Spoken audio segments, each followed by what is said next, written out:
Comment notre pays est gouverné aujourd'hui? Souvent, quand les politiciens sont chatouillés par leurs échecs, ils accusent le passé. On accuse parfois les colonisateurs.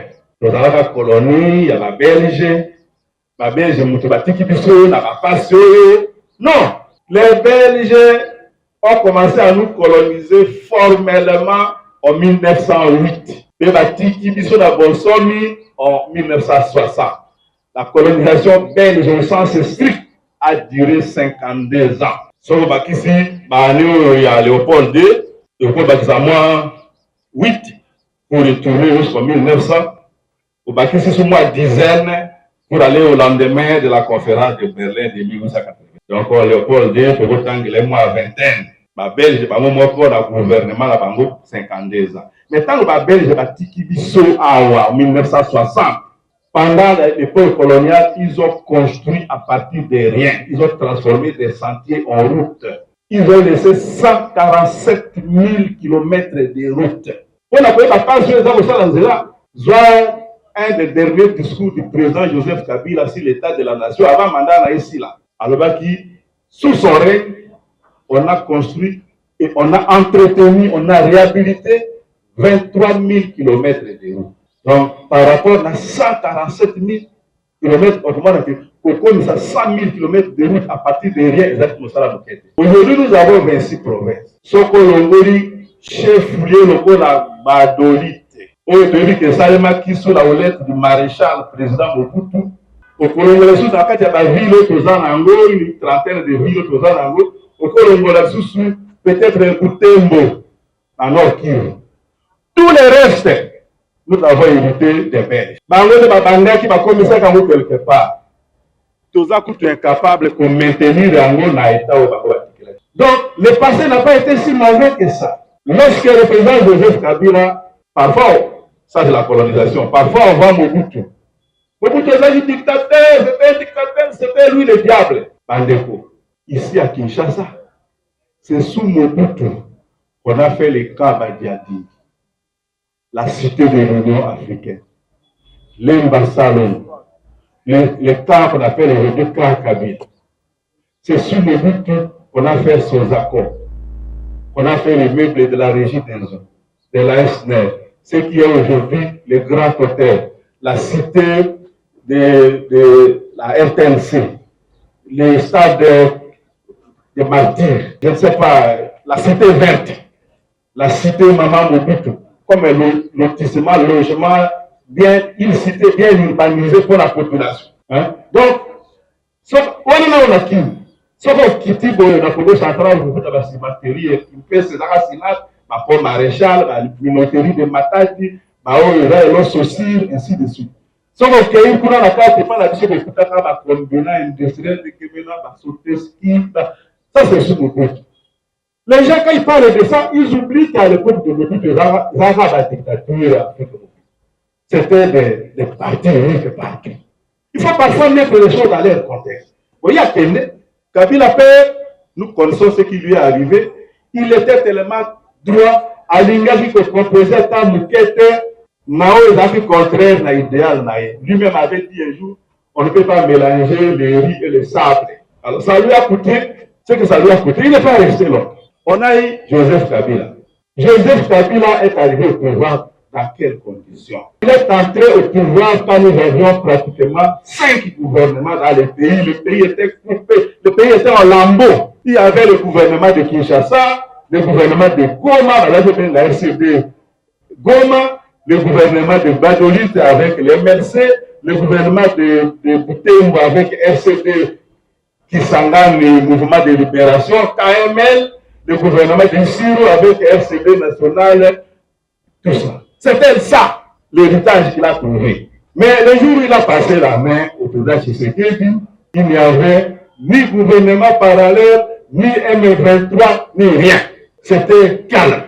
Donc, il n'y avait rien. M23, c'est là qu'il y a une gesticulation en amont.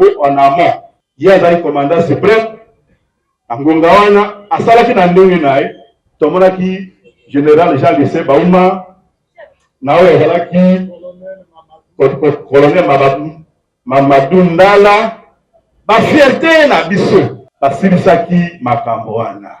En tout cas, quand le chef de l'État prêtait serment ici en janvier 2019, il n'y avait pas M23.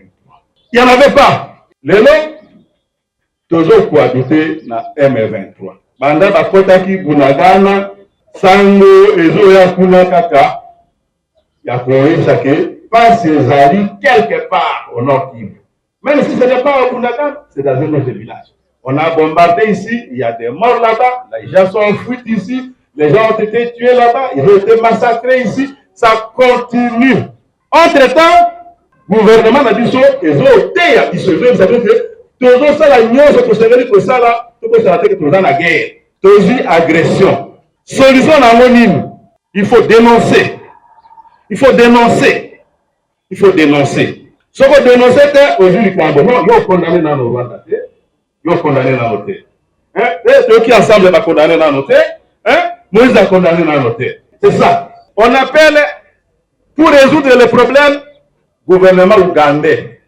Moïse a dit, qu'on nous a solution, t'es pas à côté de toute maison où t'es là. Et de la Rwanda, et de la Burundi, et de la Fukanda. Bangote, tout nous a solution côté Moussous. Nan na okaki. Tout nous a côté Oyangola. Nan na okaki. Ougandais, baye. Ok. Après, non, Ougandais, Bangomo, Bakokate, et assez. Et assez. À un moment donné, il dit que ceux qui est assez, Bakoti, Bafandi, Kokipe, Koukete. Makambo ya o, étranger, baye, et là, je n'attends pas pour pays d'habitude à Sikao et connu, communauté des États de l'Afrique de l'Est. Où il y a le Bami, Nambo, la Bissau, il faut retrouver des traces. Mais là, d'ailleurs, la magie informatique, WhatsApp, la ligne, les paroles ne s'envolent plus. Et les paroles et les images restent. Comme les écrits aussi. Donc, Tolongwe, et comme elle m'a donné non et assez, mais Kalawana Bayaki, le résultat est assez, le résultat est atteint. Il faut donc dans la source. Non, et comme il SADC. Mon histoire va qu'elle était, va qu'elle l'a noté, la soumana no biso, et ainsi de suite. Mais SADC. SADC, Mbalo et Sili, SADC et Sili. Après. Et après. Président Burundais, tango EAC Yaki, a dit ça qui biso boye. Bino ba Congolais, boyokana. Boluka solution, na ba problème na bino, bino na bino. Pour qu'à ça que EAC ne va résoudre le problème na bino. Et pas la bino kuna, mutio sa comme na kosa koya, komi lukela. Mutio sa zoya kop na ye, okeba. Président mboka ba pai. Et les cas na ngopé, lokola moninga likaya to moni ngo eloko ya pamba. Et pourtant, la histoire est en bas de la biso. Et là, la kumo la terre du Cambodge koyokana. Et belé a beaucoup de maintenant noté dans la conférence nationale, mais ça n'a pas kumo ou balaki. Tabulé a yembaka. Mobutu tiseke di boyoka. Tozabana yakoko moko, mboka moko toyoka. Soki tozangi boyoka ni mokolo mosusu tokolamuka tokomi baombo ya ba peuple mosusu en Afrique. Taboulé a chanté ça il y a une trentaine d'années. Donc, quand dans la mémoire, kaka, na makambo kolia comme la kobina, tobina qui ango kaka, mais tu gardes malobate. Mais les paroles ne s'envolent plus. Il y a moyen de retrouver ça. Ok, donc comme nous avons un SADC, toujours là, toujours kaka dans son tête, toujours la drone est pour péter, réparer la sous-col, la solution, ainsi de suite. Ah, on a stade de Martin, à la Kissibiso, la montée en puissance des forces armées. Ah, on a stade. Montée en puissance, t'as une force d'Asika, ça c'est la montée en puissance. Ah, les autres Zawad. Bolandaki, gouvernement, la Bisso, un ministre, accompagnant les chefs de l'État. La Belgique, la France, na Allemagne, na Wap. Tant que tous les banques que Marcel Zandé conseil la banque va condamner Rwanda. C'est-à-dire, pas ça la déclaration magique. Pour ça, la déclaration, on a et fini. vous réduisez la passe. Détrompez-vous. Cette démarche-là n'est pas une démarche naïve. Parce que ça, la naïveté. Ce n'est pas ça. Ils savent très bien ce qu'ils sont en train de faire. Mon sang n'a pas dit Kokosa, mentir, détourner l'attention de la population. Population tala na ngambo ya mabe na ngambo ya faux. Botala Kagame. Botala Kagame. Botala Rwanda. Rwanda bango des problèmes. Mais je trouve que tout problème était Kagame. Problème. Allez, kuna Moïse. D'ailleurs, pour ça, que Azangi Saka passage na biso homologation. Yewana sali que masambe ya te. Yende asola ke mbisi ekota na ba filet ba pêcheur te. Yende azosala ke mbisi ekota na ba filet ba pêcheur te. Yende azoboya ke poulet ekota na mboka. Ye mutu mabe.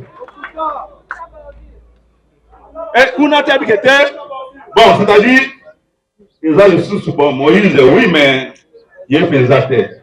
Mikolo Yokoli, Olinga Koi, Claude Lubaya, Janel Kabila, Nande Konaï, Joseph Kabila, ancien président. Yende Azana Makamba, Joseph Kabila, ye, nous sous-soutien. Après, ce qui est actualité et l'équipe, c'est comme bon, non, l'Église catholique, mais l'Église catholique a un problème. Les gens ont tenu parler de l'Église catholique au sein de la diète. Monseigneur Cholet, le cardinal Fridolin. Bango vraiment, au sein de la diète pour la bouffe. Bon, Monseigneur Donatien, bon, il a voté. Mais cardinal, parce que nous sommes cardinal. Lelo ekomi nini? Constitution. Andeko. Wanande etonement ekobanda. Kokamwa. Po ba batanga ibuna liboso nyonso. Ezala Kagame, ezala M23, ezala Moïse, Kabila, ba EAC, Sadek, cardinal Fridolin, nyonso wana eza bato responsable oyo bakoki komposer na acte. Mais constitution bandeko mokolo mosusu tokosisi awa ata na internet okoti cyber café osengi basalela yo impression ozonga ndako obanda kotanga oluka likolo tina se gauche tina droite ya constitution oluka place constitution ezopekisa bakonzi kosala mosala na bango comme ça toyeba place wana ole tobunda meme na constitution mobimba tobunda kaka na place oyo ezopekisa bakonzi kosala mosala na yango bandeko ata lokuta ata eske na mboka moko ya mokili lokuta ya niveau esesalema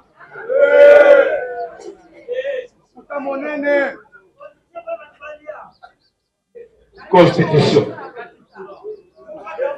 lelo constitution ekomi makambo ya blocage soko botali bien banda ebandeli kino suka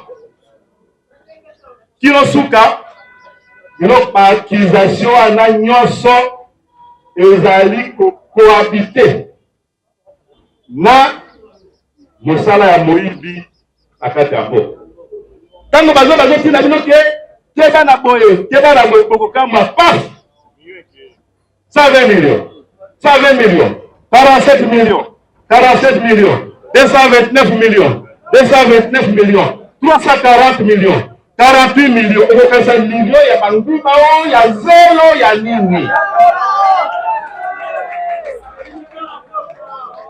S'il vous plaît, Moka eza ya biso nyonso ba Congolais. Eza na libota moko te oyo koko moko azaka kozwa mbata oyo fimbo epa ba Belge. C'est un héritage commun. Pe na kati ya mboka communisme ekuti ezaka soute na moki. Tokozalaka na président de la République bobele mo. Président de l'Assemblée bobele mo. Nombre kaka ya ba député oyo ekomami na mokanda. Ba gouverneur kaka ndenge toyebi wana. Mboka na biso na makambo nzambe ati na mboka na biso ekoki kosala ki eleisa bana ya Kongo malamu. Ata bao baza zinga na biso babi koya kosala awa pe babi. Médecin asalaka na l'hôpital, docteur. Infirmier pe asalaka na l'hôpital. Batangi ndenge moko te. Baza na responsabilité ndenge moko te. Bakozwaka salaire ndenge moko te kuna na l'hôpital. Mais bango nyonso bamérite kobika na dignité. Vous comprenez, les députés nationaux, ils ont la plénière. Hein? La plénière. Après, vous avez depuis 11 heures, ce n'est pas qu'ils ne veulent pas rester avec nous.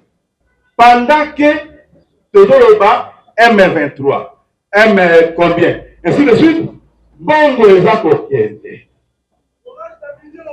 Mokolo moko, autant avoir dans Internet, autant d'informations qui Rwanda. Et ça ici, usine, il y a raffinage, il y a or.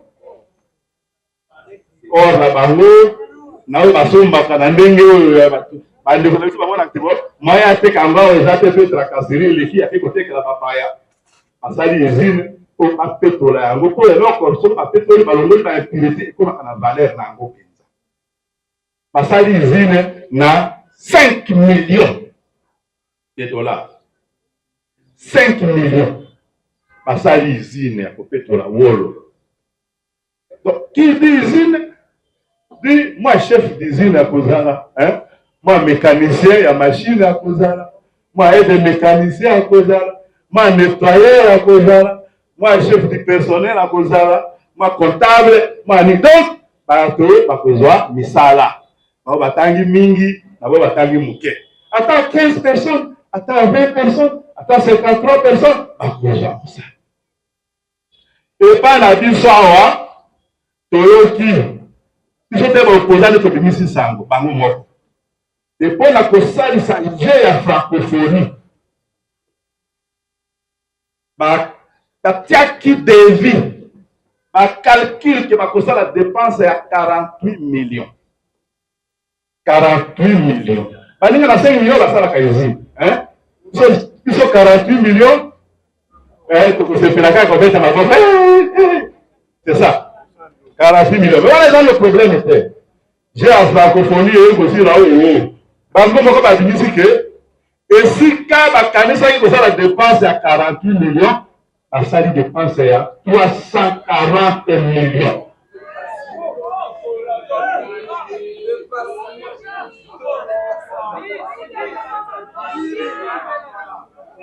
Alors, Soko Kamati que chaque 5 millions, il faut ça la moins usine. N'a ya coupé de la or, n'a ya coupé de la coltan, n'a ya coupé de la cacao, n'a ya coupé de la loso, n'a ya coupé de la masango, so il faut tout ça. So qu'il y a 5 millions, 5 millions, 5 millions, na 300 millions pour commander la usine de 60. Par exemple, quand on a déjà francophonie, un j'ai francophonie, ça il y a le bout la vie balette, ce qui bout la mort dans la beauté, c'est non. Forage, azui 120 millions. Oh, bah lampadaire, azui boye. Oh, bah bus, azui boye. Oh, bah mituka, oh, bah coupé, c'est ma député. Nous sommes en millions, en dizaines de millions, en centaines de millions de dollars. Nathan Wamobutu, maréchal, parce que la Bilamba, on a stade de Raphaël, puis le Toïbaka, le ministère des Transports, 2 millions. Et puis ça fait 4 ans, oui, bata, na mayele. Pour 2 millions. Les lots 48 millions, 60 millions, 200 millions. Parce qu'on va faire du rap. Toyota la voie, le coup est là, comment c'est bon. Les gens qui concernent Antonia, El Paris, BCBG, Maison Mère, Vitaïmana. Toujours bango on dirait ça du Cambo, il y a simple. Et pourtant ça, mbongo il va faire ça dans soldat kuna, minduki, motivation, ratio de combat. Bon, si la zone est à massage, on a quatre alliés, à bouger.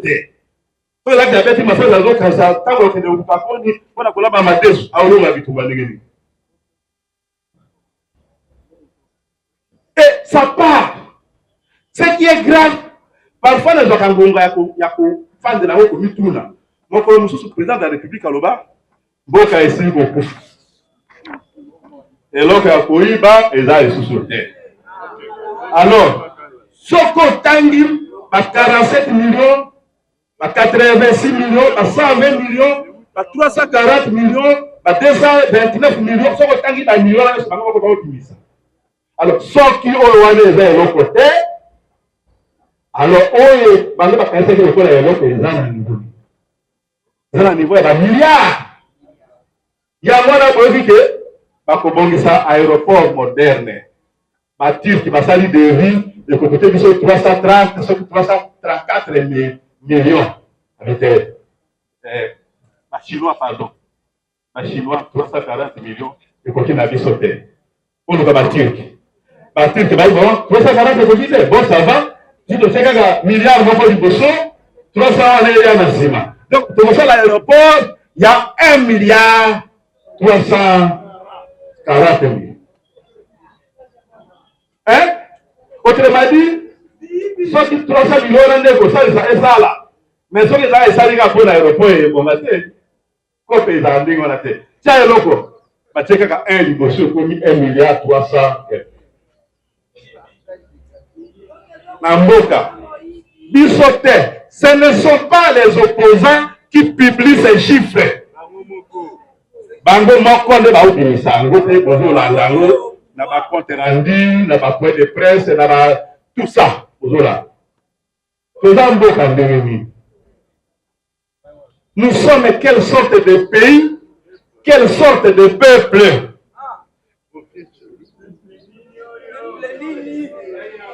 Toza banani.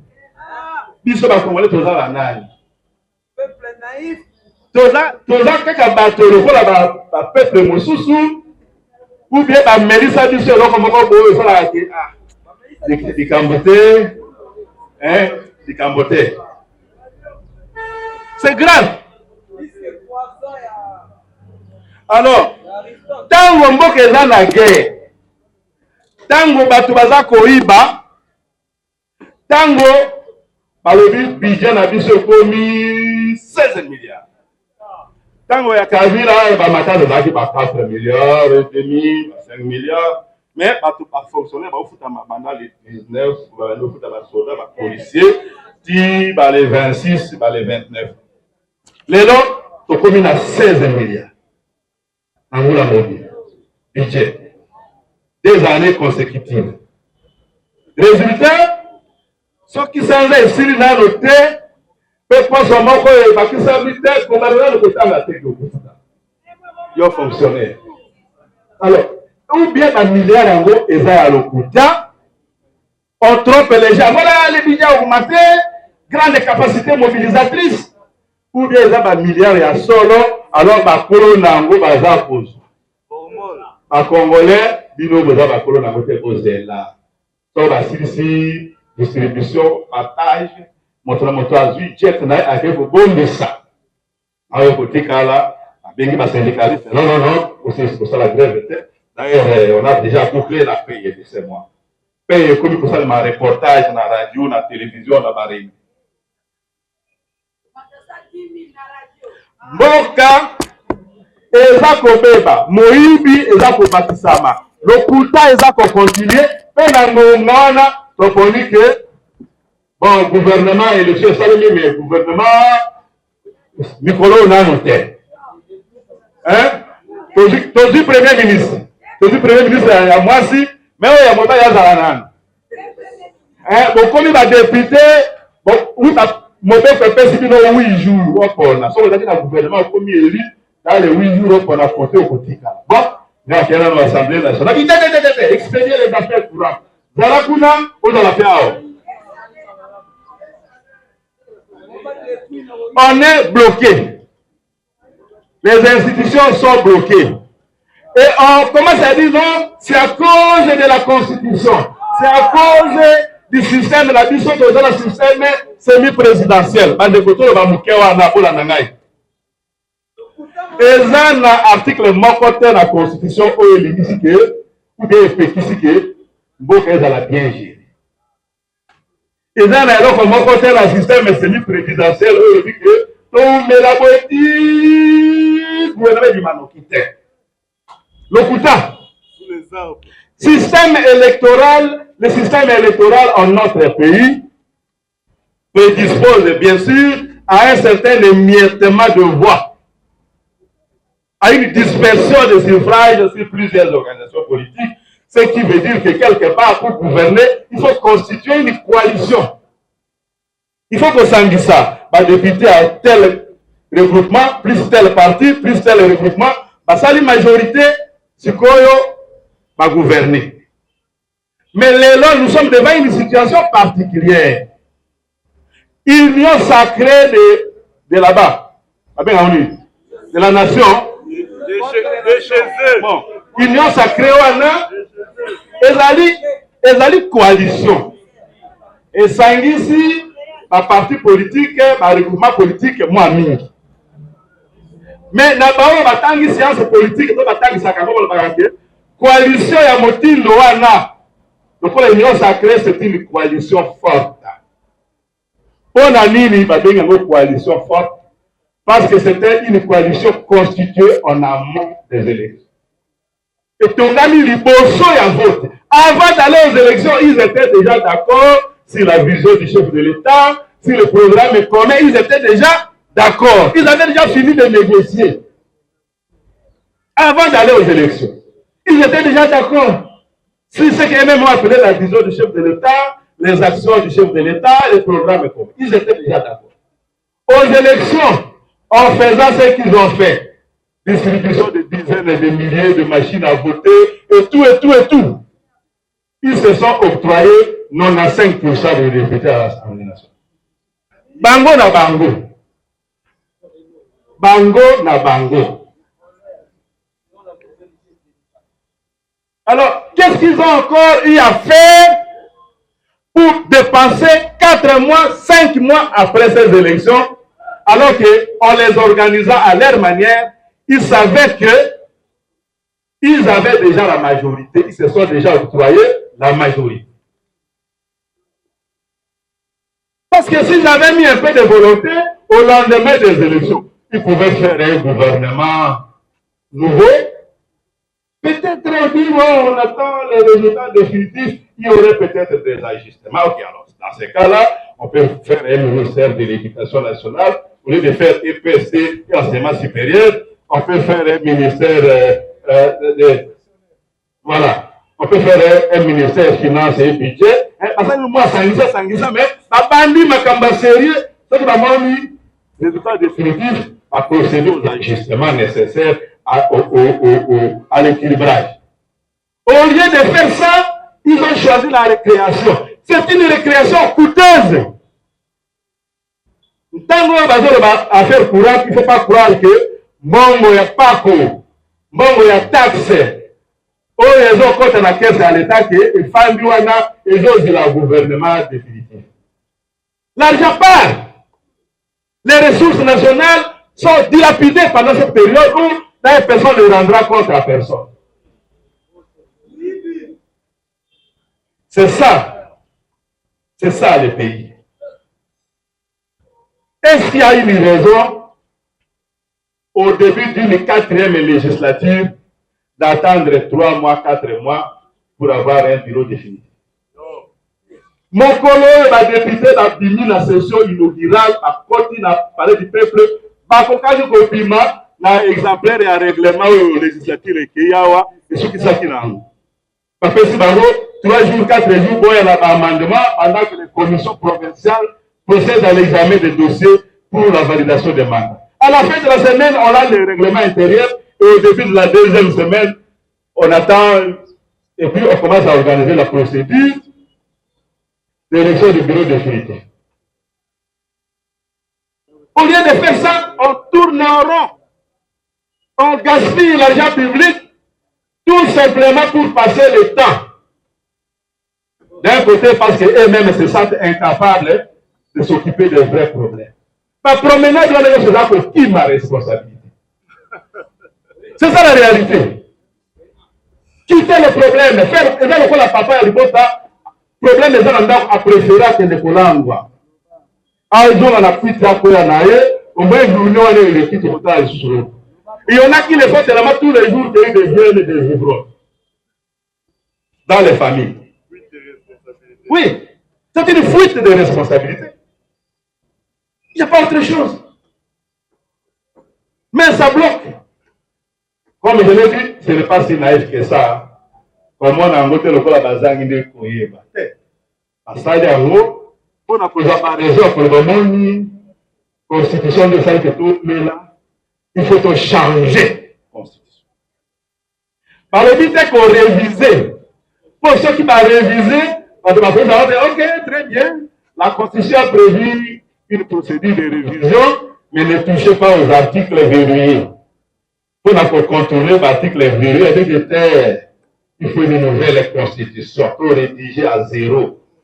Mais on va nous faire semblant qu'on pense à l'époque que la constitution est école là qui nous fait. Donc on a un bout là, école à Kabou, on le côté en côté. Constitution est une conséquence, il y a négociation. Puis il y a signature d'un pacte républicain qui devait mettre fin à une situation triste de guerre et de division du pays. Par négocier avec l'accompagnement de la communauté internationale de Bayokani. Na Bayokani, on a rédigé la constitution. Alors, ceux qui motivent encore groupe, ils vont faire la constitution, ils chiffonner en haut, et quoi qu'il y a en haut, na maille, et dit que le pacte républicain à base duquel on a élaboré cette constitution n'est plus valable.